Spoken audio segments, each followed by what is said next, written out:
Assalamualaikum warahmatullahi wabarakatuh. Sedulurku dan sahabatku sekalian dimanapun panjenengan berada, semoga panjenengan semua sehat walafiat dan bahagia selalu. Perkenalkan, saya Agung Wisnuwardana. Mohon izin, ngapunten, ingin sharing sedikit, ingin menyampaikan pernyataan sedikit kepada panjenengan, semoga bermanfaat. Dan semoga apa yang saya sampaikan ini sampai juga kepada mereka-mereka yang seharusnya membuat keadilan dan memberikan rasa adil di negeri ini. Bung Alimuddin Baharsah. Semoga Anda kenal dan saya yakin Anda kenal. Sosok ustadz muda, sosok aktivis Islam yang beberapa waktu lalu videonya selalu viral.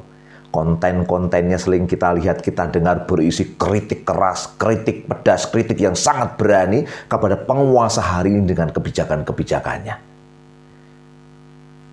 Beliau menjalani proses jalan yang tidak mudah.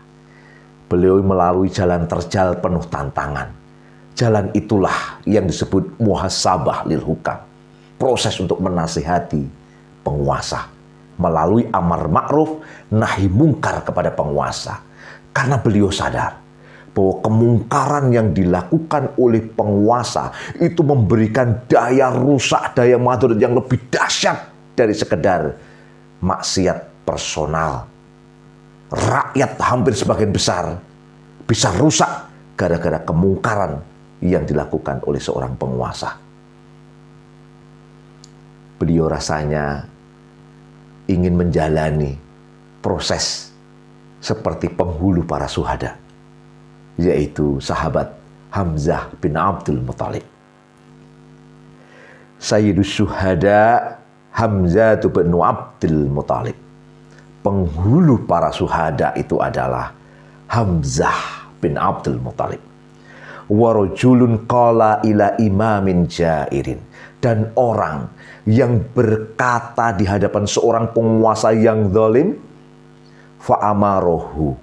Lalu dia memerintahkan kepada penguasa zalim itu untuk melakukan kemakrufan. Wa nahahu. Dan melarang kepada penguasa yang zalim itu melakukan kemungkaran. Faqatalahu. Kemudian penguasa itu membunuhnya. Hadis riwayat Al-Hakim. Bung Ali Baharsah ingin meniti jalan, mengkritik, memberikan nasihat pada penguasa yang zalim. Jalan ini tidak mudah sekali lagi. Dan beliau akhirnya menghadapi tantangan itu. Tantangan yang tidak kecil. Beliau akhirnya diperkarakan karena kegiatannya. Perkara yang pertama, beliau didakwa dengan pasal 28 ayat 2 Undang-Undang ITE tentang ujaran kebencian. Padahal beliau pada waktu itu nge-share video yang berisi pembelaan beliau kepada Muslim Uighur yang sedang dizalimi oleh rezim komunis Cina. Tapi akhirnya beliau harus dihukum dengan 10 bulan penjara. Apakah hanya sekedar itu? Tidak, sahabat, tidak, sedulurku. Beliau diperkarakan yang kedua. Pelapornya Mu'anas Al-Aidid. Bung Ali Baharsah dituduh bohong karena pemerintah ternyata menerapkan pembatasan sosial berskala besar, bukan menerapkan darurat sipil. Kita tahu pada tanggal 30 Maret tahun 2020 yang lalu, Saudara Joko Widodo sebagai Presiden Republik Indonesia pernah melakukan video conference tentang konteks itu, PSBB, darurat sipil. Ini akhirnya yang dijadikan alasan pelapor mengatakan Bung Ali Baharsah bohong. 16 Februari 2021, di Pengadilan Negeri Jakarta Selatan, Jaksa Penuntut Umum JPU membacakan tuntutannya, yang poinnya kira-kira begini.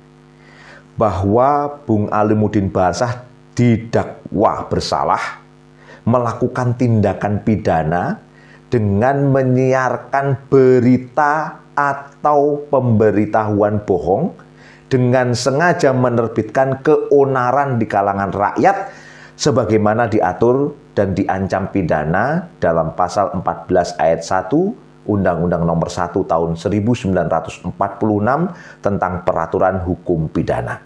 Dan karena itulah Bung Alimuddin Baharsah dituntut pidana penjara selama 2 tahun. Terkait dengan masalah ini, Saudara Chandra Purna Irawan SHMH dari LBH Pelita Umat sebagai penasihat hukum dari Ustadz Ali Baharsah menyampaikan pendapat hukumnya, menyampaikan legal opininya. Salah satu legal opininya yaitu beliau mengkritisi pasal 14 Undang-Undang Nomor 1 Tahun 1946 ya, tentang peraturan hukum pidana tadi. Utamanya di ayat pertama. Pasal 14 ayat pertama itu bunyinya demikian. Barang siapa dengan menyiarkan berita atau pemberitahuan bohong dengan sengaja menerbitkan keonaran di kalangan rakyat dihukum dengan hukuman penjara setinggi-tingginya 10 tahun. Saudara Chandra Purna Irawan mengkritisi pasal ini. Kenapa? Karena pasal ini beliau menyebutkan karet, lentur, tidak memuat definisi pasti yang ketat. Konteks apa itu? Misalnya, apa sih yang kemudian disebut berita atau pemberitahuan bohong? Definisinya apa tentang itu? Indikatornya apa untuk mengetahui bahwa itu berita atau itu pemberitahuan bohong? Termasuk juga misalnya terkait dengan keonaran di kalangan rakyat. Kata-kata atau kalimat keonaran di kalangan rakyat, itu definisinya apa? Ukurannya apa? Penerapan hukumnya akan seperti apa? Itu tidak memiliki definisi yang jelas. Misalnya, JPU menyampaikan keonaran di kalangan rakyat itu maknanya menimbulkan kegelisahan di kalangan rakyat. Apa indikator dari kegelisahan? Pertanyaannya kan? Apa indikatornya? Apa definisi dari kegelisahan itu kemudian? Gini misalnya contoh, ini pandangan saya ya.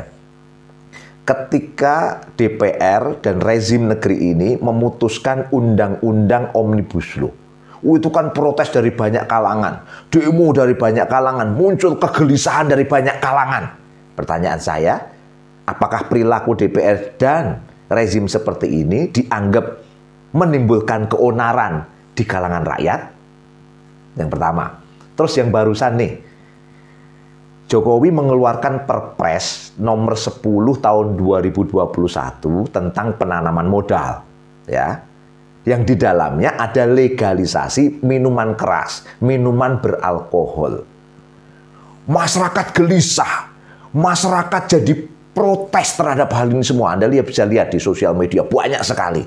Pertanyaannya, apakah Saudara Joko Widodo dengan Perpresnya berarti menimbulkan keonaran di kalangan rakyat?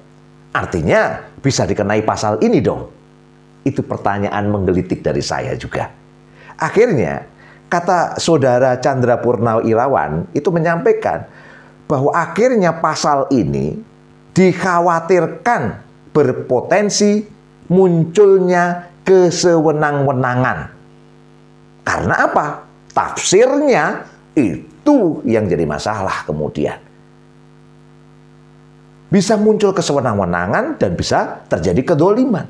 Salah satu kedoliman bisa terjadi pada Bung Alimuddin Baharsah ini. Gitu. Oke, tuh. Kemudian terkait dengan tuntutan dari JPU, Saudara Chandra Purna Irawan menyampaikan legal opininya juga. Di mana legal opini dari Saudara Chandra Purna Irawan itu ada beberapa poin. Pertama, bahwa surat dakwaan JPU itu dikaitkan dengan kata-kata atau kalimat yang disampaikan oleh Bung Alimuddin Baharsah yang pokoknya adalah titik, ini lagi ada virus darurat kesehatan, kok yang diterapin malah kebijakan darurat sipil. Oke, poin kedua. Poin kedua, Bung Chandra Purnawirawan itu menyampaikan bahwa di dalam proses persidangan, Bung Alimuddin Baharsah menyatakan bahwa pernyataannya tersebut, tadi kalimat yang saya sampaikan tadi, itu sebenarnya mengkritisi pernyataan dari Presiden Jokowi saat memimpin rapat terbatas dengan gugus tugas percepatan penanganan COVID-19 lewat video conference dari Istana Bogor pada hari Senin tanggal 30 Maret tahun 2020. Bung Ali meresponnya tanggal 31, hari berikutnya. Bung Ali mengingat isi pernyataan Presiden itu kurang lebih pada pokoknya sebagai berikut. Saya, ini kata Presiden Jokowi yang diingat oleh terdakwa, oleh Bung Alimuddin Baharsah, saya minta kebijakan pembatasan sosial berskala besar, physical distancing, dilakukan lebih tegas, lebih disiplin, dan lebih efektif lagi. Sehingga tadi sudah saya sampaikan bahwa perlu didampingi adanya kebijakan darurat sipil. Kata-kata di sana, perlu didampingi adanya kebijakan darurat sipil. Nah, Saudara Chandra Purnawirawan juga menyampaikan poin ketiga. Poin ketiga di legal opininya, beliau menyampaikan bahwa pernyataan Bung Alimuddin Baharsah itu semestinya tidak bisa disebut menyampaikan berita bohong. Ya. Dengan apa dasarnya? Gini, bahwa Bung Alimuddin Baharsah itu sebenarnya mengkritisi pernyataan Presiden Jokowi. Terdapat kalimat apa tadi itu? Didampingi adanya kebijakan darurat sipil. Kata didampingi itu memiliki maksud yang sama dengan kata diterapin atau diterapkan, kata Bung Chandra. Alasannya di mana? Sebagai contoh, beliau contohkan. Ada kalimat, saya menyopir mobil didampingi istri. Nah, ini menarik ilustrasi beliau ini ya. Saya ulang, saya menyopir mobil didampingi istri. Kata didampingi itu maknanya gimana berarti? Istri itu ikut nggak di dalam mobil itu? Ikut dong ya, karena kata-katanya saya menyopir mobil didampingi istri. Berarti maknanya apa? Saya menyopir mobil, istri ikut serta di dalam mobil itu. Kan gitu kira-kira maknanya ya. Oke, mari kita simak pernyataan Presiden Jokowi yang tadi ya. Coba kita lihat. Presiden Jokowi tadi disampaikan oleh Bung Alimuddin Baharsah, itu kata-katanya demikian, kalimatnya, saya minta kebijakan pembatasan sosial berskala besar, physical distancing, dilakukan lebih tegas, lebih disiplin, dan lebih efektif lagi. Sehingga tadi sudah saya sampaikan bahwa perlu didampingi adanya kebijakan darurat sipil. Tandai di situ, perlu didampingi kebijakan darurat sipil. Nah, perlu didampingi adanya kebijakan darurat sipil. Nah, didampingi secara leksikal itu maknanya ya ditemani atau disertai. Artinya apa? Kebijakan PSBB didampingi kebijakan darurat sipil. Maknanya kebijakan PSBB perlu disertai, ditemani kebijakan darurat sipil. Artinya lagi, PSBB maupun darurat sipil itu perlu saling mendampingi, berjalan beriringan, diaplikasikan bersama-sama, dipraktekkan bersama-sama.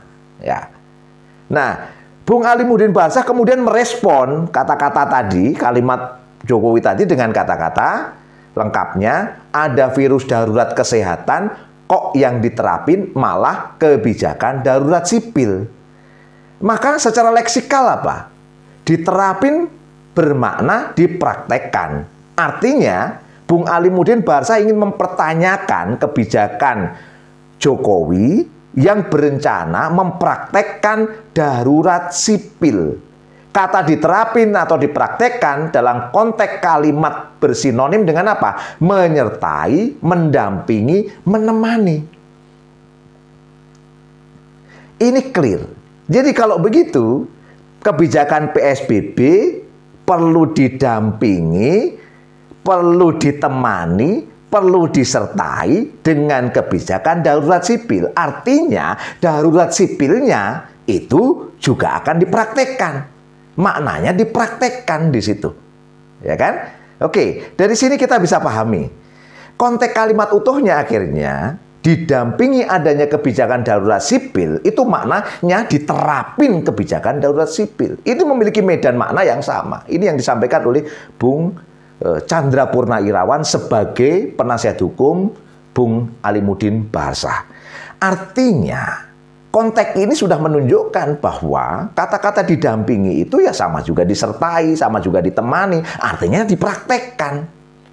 Dan kita perlu catat, pidato Jokowi itu 30 Maret. Kritik dari Bung Alimuddin 31 Maret, sehari berikutnya. PSBB baru dilaksanakan 9 April 2020. Artinya, si pelapor kalau mengatakan bahwa Bung Alimuddin Baharsah itu bohong, nggak ada yang bohong. Karena PSBB baru dijalankan 9 April. Ini clear. Nah, dari ini semua, akhirnya Saudara Chandra Purnawirawan memperjelas bahwa tidak ada bukti yang sah dan meyakinkan pelanggaran pasal 14 ayat 1, pasal 14 ayat 2, pasal 15 Undang-Undang Nomor 1 tahun 1946.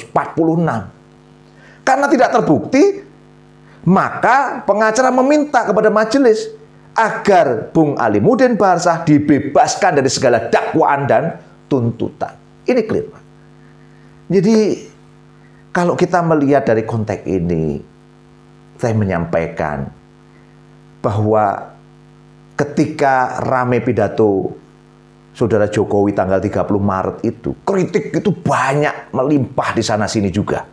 Kritik tentang kekhawatiran terkait dengan darurat sipil, terkait nanti bagaimana resiko darurat sipil, itu menimbulkan kekhawatiran, menimbulkan kegelisahan banyak orang, sehingga banyak protes, termasuk kritik dari Bung Alimuddin Baharsah itu. Alhamdulillah akhirnya nggak terjadi gitu. Nah, oleh karena itu ini perlu disadari bahwa ini kritik gitu. Kemarin Saudara Jokowi sudah mengatakan juga bahwa dia membuka kritik. Kami membuka kritik selebar-lebarnya, silahkan Anda kritik. Bahkan Setkap Pramono Anung mengatakan bahwa pemerintah membutuhkan kritik yang pedas, kritik yang keras. Luar biasa. Sehingga Bung Alimuddin Baharsah itu mengkritik, nggak lupa dari itu. Toh juga secara leksikal nggak ada yang salah. PSBB baru 9 April, beliau mengucapkan tanggal 31 Maret. Jokowi ngomong 30 Maret. Responnya dilakukan 31 Maret oleh Bung Alimuddin Baharsah. Jadi tidak ada persoalan di situ seharusnya. Nah, disinilah saya ingin menyampaikan. Wahai jaksa penuntut umum, wahai majelis hakim, sadarlah. Saya ingin menyampaikan pesan ini pada Anda. Saya yakin Anda menyadari bahwa Allah lah Maha Penguasa alam semesta ini. Allah penguasa kehidupan, Allah penguasa manusia. Dan Allah pun menyiapkan hari pembalasan nantinya di Yaumul Hisab, di mana semua tidak ada yang bisa membantu saat itu. Termasuk penguasa yang berkuasa saat ini pun tidak ada yang bisa membantu saat hari pembalasan itu. Tidak ada. Orang tua nggak bisa bantu anak. Anak nggak bisa bantu orang tua. Penguasa nggak bisa bantu rakyatnya. Rakyat nggak bisa bantu penguasanya. Bahkan penguasa pun akan dituntut oleh rakyat di hari pembalasan itu.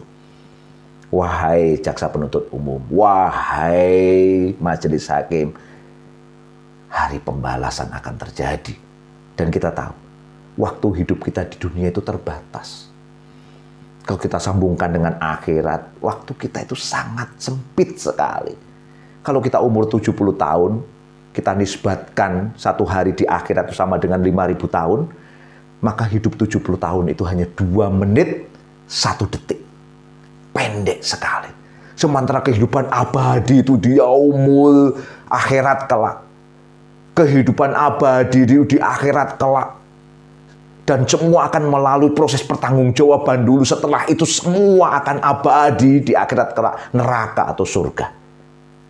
Maka di forum yang baik ini saya sampaikan pada jaksa penuntut umum dan majelis hakim, berbuatlah adil. Jangan lakukan kezoliman. Kalau ada pihak-pihak lain yang mendesak Anda, wahai JPU, wahai Majelis Hakim, maka beranilah untuk mandiri dan melawan. Bersikaplah adil. Jangan lakukan kezaliman. Karena kezaliman Anda akan dimintai pertanggungjawaban nanti di yaumul hisab. Kalau hari ini Bung Alimuddin Baharsah diketuk palu dengan 2 tahun penjara, kezaliman yang luar biasa. Dan dimintakan pertanggungjawaban semua nanti di hadapan Allah Subhanahu wa Ta'ala. Jangan sampai ketuk palu Anda, wahai hakim, menjadi penyesalan selama-lamanya. Anda akan bertanggungjawabkan itu di hadapan Allah Subhanahu wa Ta'ala. Oleh karena itu, di forum yang baik ini, saya menyampaikan pada majelis hakim, bebaskan Bung Alimuddin Baharsah secara total dari semua dakwaan dan semua tuduhan. Sekali lagi saya sampaikan, bebaskan Bung Alimuddin Baharsah total dari segala dakwaan dan tuntutan. Dan saya mendorong kepada semua rakyat Indonesia yang menyadari kondisi ini, berteriaklah terus, bersuara terus untuk melawan kezaliman apapun juga tanpa kekerasan. Semoga Allah selalu menyertai hidup kita dan memberikan kebaikan dalam hidup kita. Dan semoga Allah memberikan kemenangan dan kezaliman segera hilang dari bumi Indonesia dan bumi negeri muslim lainnya. Semoga Allah menyertai hidup kita. Wassalamualaikum warahmatullahi wabarakatuh.